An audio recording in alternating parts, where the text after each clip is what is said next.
취하시니 아니요 오직 말씀하시니가 저더러 이르시되 너는 내 아들이니 내가 하셨고 뭐예요? 모든 핵심이 하나님께서 부르시고 세웠다는 거예요. 그거에 대해서 우리가 잊어버리면 안 됩니다. 굉장히 중요합니다. 자, 이제 마지막을 향해서 갑니다. 가라지는 지혜해야 됩니다. 그죠? 우리가 아름다운 좋은 빵을 만들기 위해서 실제적으로 이제 알곡에서 가라지를 제해야 되는데 그것은 지혜가 필요합니다. 제때 행해져야 하고 그 과정은 힘들기도 합니다. 하지만 하나님의 응답을 받고 인도받을 때 실제적으로 교회가 아름답게 더 강하게 설 수 있습니다. 우리는 진정한 영적 권위에 요구되는 성숙에 이르게 하는 고난과 시련을 우리는 교회는 개개인은 기꺼이 받아들여야 합니다. 다시 한번 말씀드리지만 훈련과 시간이 필요합니다. 거짓 선지자, 처음부터 거짓 선지자가 아닐 수도 있습니다. 무슨 의미인지 알 수 있어요? 영으로 시작했는데 육으로 간 케이스들입니다. 어쩌면 그런 사람들도 피해자일 수 있어요. 지금 아틀란타에 떠드는 사람, 미주에 떠드는 사람, 지금 한국에서 떠드는 사람들이 어쩌면 피해자일 수도 있다는 거예요. 교회에서 누구도 그들을 양육해주지 않았어요. 그들은 은사가 부어졌는데 교회가 그런 부분에 대해서 눈이 감겨 있었어요. 그렇지만 그들이 또 스스로 하나님의 말씀보다는 계시를 추종했던 것이 큰 실수였습니다. 그들이 말씀만 조금 더 알았다면 은사보다 더 중요한 게 교회의 덕이고 질서였는데 그것을 놓친 거였습니다. 이것은 이미 고린도전서나 말씀에 다 나와 있어요. 은사를 주신 목적과 하나님의 부르심의 이유들이 있었는데 그것을 그들은 말씀을 외면하고 계시를 우선적으로 생각했어요. 그러다 보니까 떠돌게 될 수밖에 없었고 거짓 선지자로 전락을 했습니다. 사랑하는 여러분, 잊지 마십시오. 하나님의 예언의 은사가 부어져서 예언 사역을 시작하면 시간이 필요합니다. 다시 한번 얘기합니다. 철저하게 성숙되는 과정이 필요합니다. 이것은 우리의 가장 영광스러운 사역입니다.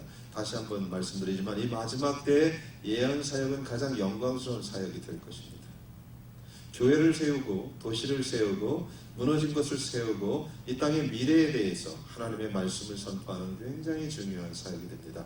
하지만 이 영광스러운 사역이기 때문에 시간이 필요하고 우리 자신이 성숙되어 가진 그런 하나님의 훈련 과정이 필요합니다. 여러분들이 너무 쉽게 생각하지 마시고 이제 그것을 향해서 한 발 한 발 나가시기 바랍니다. 그리고 시련이 있을 것입니다. 이 시련을 보는 눈을 바꾸십시오. 이것을 통해서 우리가 거룩해진다는 사실을 잊지 마십시오. 말라기에 보면 뭐예요? 거룩하는 작업 중에 하나가 뭐예요? 표백제를 옷에 뿌리는 거예요. 옷은 죽는 거예요. 그죠? 표백제가 독하잖아요. 하지만 표백제를 통한 옷들이 깨끗해집니다. 그죠? 철을 풀무불에 집어넣으면 철은 고통스럽습니다. 지옥 같아요. 하지만 그것을 통과한 철들이 순전한 금으로 나옵니다. 그래서 욥이 그런 말을 했어요. 뭐예요? 나의 가는 길을 그가 아시나니 나를 단련하시니 내가 정금까지 나올 것이며 이것이 성도의 고백이 되어야 됩니다. 나를 단련하신 거예요. 하나님이 나를 단련하신 거예요. 순결하게 하기 위해서. 여러분, 이 선지자라는 사역이 예언 사역이 너무 귀한 사역이기 때문에 하나님은 우리를 계속해서 순간순간 그런 것으로 인도하실 것입니다. 그때마다 우리는 이렇게 생각하시면 돼요. 더 순수해지는 과정이구나. 더 우리의 포커스가 본질을 향하는 과정이구나. 더 성숙해지고 겸손해지는 과정으로의 초청이라고 생각하시면 정답입니다. 사랑하는 여러분, 쉽지 않습니다. 여러분들이 계시를 받았는데 여러분들이 지금 은사가 터졌는데 막 얘기하고 싶은데 말도 하지 말라고 그러지. 그런 과정이 필요해서 그렇습니다. 여러분 하나님이 정말 귀히 여기는 그런 사역자들이 되시길 바랍니다. 아멘. 훈련과 시간이 꼭 필요하고 고난과 시련을 통해서 여러분들이 정말 아름답게 빚어진다는 사실을 잊지 마시기 바랍니다. 지금은 선지자의 시대입니다. 예언 사역자들이 일어나야 됩니다. 예언 사역자들이 지금 여기에 있는 분들만 실제적으로 올바로 하나님 앞에 서서 예언을 한다면 아틀란타는 굉장한 능력을 발휘하게 될 겁니다. 이 도시가 회복되는 데는 사실 굉장히 빠른 속도로 회복되기 시작할 겁니다. 여러분, 그것을 우리를 부르셨다는 사실을 잊지 마시기 바랍니다. 자, 잠깐 성경 한 구절만 더 보겠습니다. 마가복음 3장입니다. 마가복음 3장.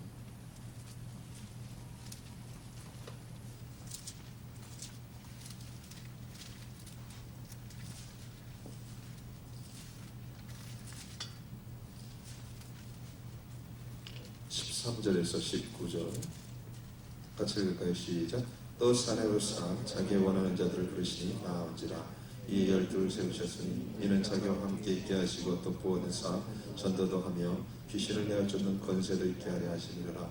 이 12를 세우셨으니 시몬에게는 베드로라는 이름을 더하셨고 또 세베대의 아들 야고보와 야고보의 형제 요한이니 이 둘에게는 보아나게 곧 우리의 아들이라는 이름을 더하셨으며 안드레와 빌립과 바들로메와 마테와 도마와 알페오의 아들 야고보와 및 다데오와 가나안인 시몬이며 또 가룟 유다니 이는 예수를 간절하라. 예수님께서는 이 땅에서 실제 교회를 하나님 나라를 회복하기 위해서 이제 죽어가는 백성들과 하나님을 다시 한번 연합하고 회복시키고 생명을 주기 위해서 하나님의 공생애를 시작하시기 전에 밤이 많도록 기도하고 12명을 부르셨습니다. 그것이 오늘 본문이에요. 오늘 12명을 부르는 데 있어서 하나님이 하신 특별한 방법이 있어요. 이 방법을 통해서 우리는 하나님이 지금도 어떤 사람을 찾는지 볼 수 있습니다.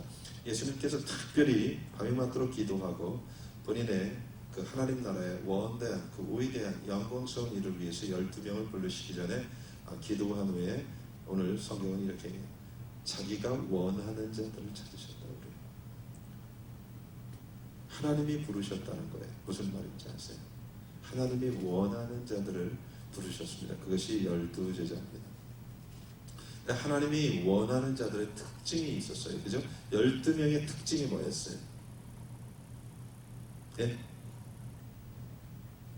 성경을 통해서 이 12명을 선택했는데 이 12명의 특징이 한 가지로 나와요. 그게 뭐예요? 예? Follow me 했을 때 다 버렸다는 거예요. 그죠?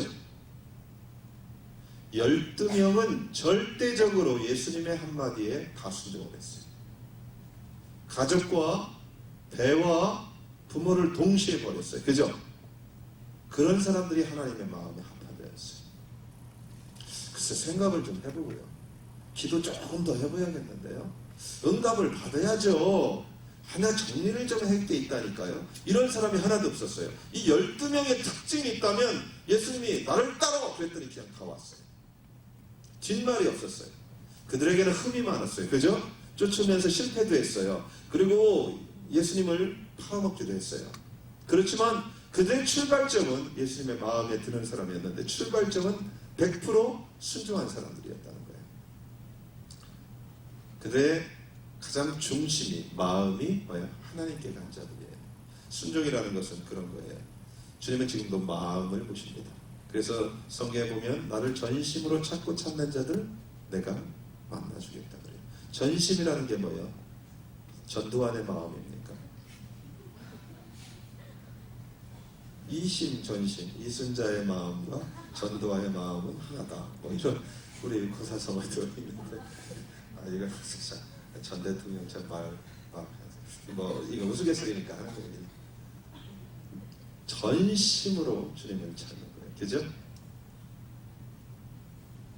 또 꼭 이거를 그 전두환의 마음으로 더 알고 가는 사람들이 있어. 그러지 말라고 했더니 전심 온 마음으로 주님을 찾는 사람. 이 사람을 예수님께서는 팔복에서 이렇게 첫 번째 심령이 가난한 자다 이렇게 또 얘기했어요. 심령이 가난한 자는 뭐예요? 하나님에 대한 목마름이 큰 사람.